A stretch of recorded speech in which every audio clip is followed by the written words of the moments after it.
Good morning from Mount Stewart. So I told you we'd keep posted on the flush scrape ghost pond restoration.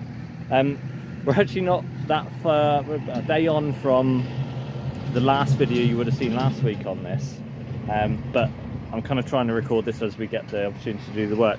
So we're at the stage where we've done the main scrape of the the east side of the slope. We've still got a long way to go around here, but what we needed to do was actually find out where the sediment levels are. So I've done a test pit here to look at the actual profile of everything, and you can see here where we've got all of this is sort of the last sort of 100 years at least of build-up of material on top of a huge field drain that's been put in.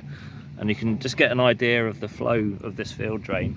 You know, we've not had any rain for a month and a half, and everywhere up here is, you know, pretty parched, but you know, there's a fair amount of water still moving through the soil there.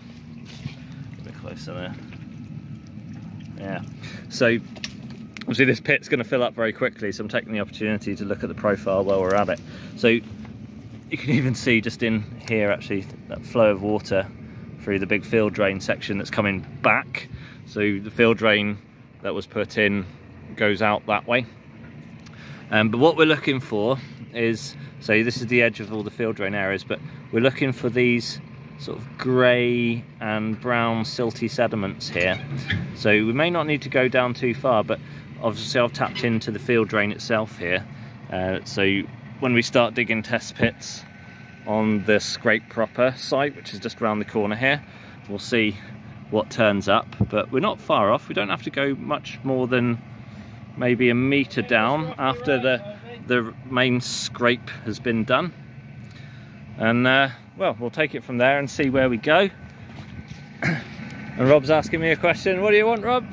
I said, am I getting this roughly right? Yeah.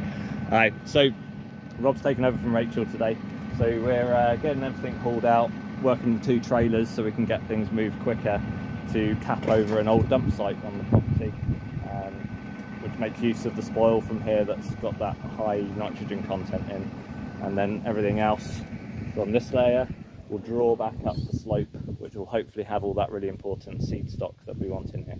But just get an idea, I mean, we're finding also, here's some of the old sort of, well, clay pots, terracotta, field drain that have gone in at some point over the last 150 years.